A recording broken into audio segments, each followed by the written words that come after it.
Many of us have used nasal decongestant sprays at least once during a cold. But what if you can't breathe without them anymore? Why does this dependency happen, and how can you break free from it? That's exactly what we'll explain in this video, and it's step by step. We'll answer key questions. What is medication-induced rhinitis, and how does it develop?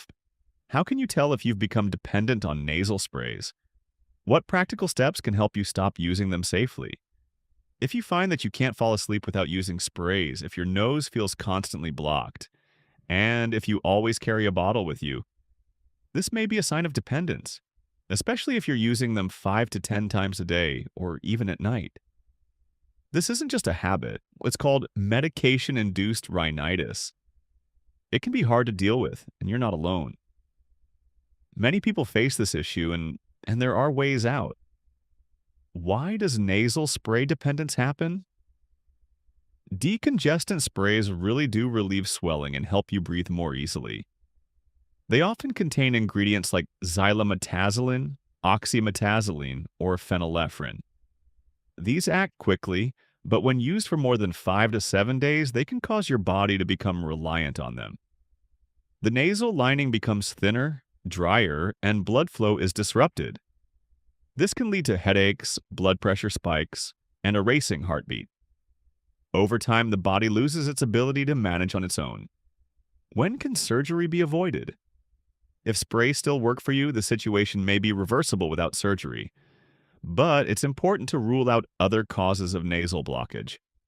Some of these may include a deviated septum, nasal polyps, sinus infections like sinusitis, allergies, tumors, enlarged adenoids in children. It's not possible to identify these causes on your own. An ENT specialist should be consulted for an accurate diagnosis. Step-by-step plan to break the dependency. Improve the indoor environment. Start by improving air quality, not keep the temperature below 22 degrees Celsius, around 71 degrees Fahrenheit, and humidity around 50 to 60%. Cool, moist air makes breathing easier and helps your nasal lining heal. Use saline rinses. Pharmacy-grade sprays with seawater or simple saline solution can help reduce swelling and keep the nasal lining moist. Rinse several times a day if needed. Try natural support products. Menthol-based ointments or balms with essential oils can temporarily make breathing feel easier. They don't cure the problem, but create a cooling effect. Consider steroid nasal sprays. If recommended by your doctor, corticosteroid sprays can help reduce inflammation. They don't cause dependency, but they work gradually, as it may take 2 to 3 weeks for full effect. Don't start them without medical guidance. Switch to gentler sprays. Some people find it easier to reduce their use by switching to milder sprays as a transitional step. Just make sure to limit how often and how long you use them. Try the one nostril at a time method. Stop using the spray in just one nostril while continuing in the other. After a few days, once the first side adapts, stop using it in the second nostril. This is a gentle and often effective approach. Go cold turkey. Some choose to stop using the sprays altogether. The first few days are tough, but breathing often starts to improve by day 3 to 5. This method takes commitment but can work well. When might surgery be needed?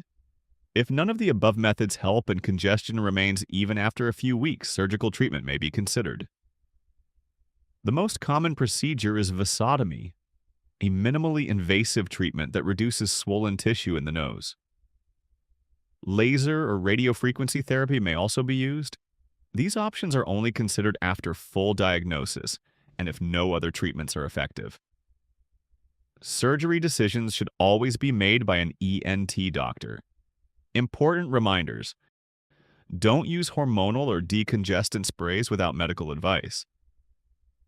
If things haven't improved 7 to 10 days after stopping sprays, an in-person consultation is recommended. The nasal lining can heal, but it needs time and care.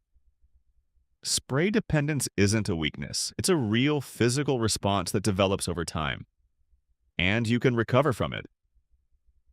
Be patient, take small steps, and don't give up. Even if you've tried before without success, a new approach can make the difference.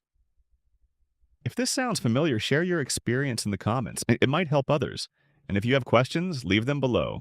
We'll answer or create a follow-up video just for you. Take care of your health and breathe freely.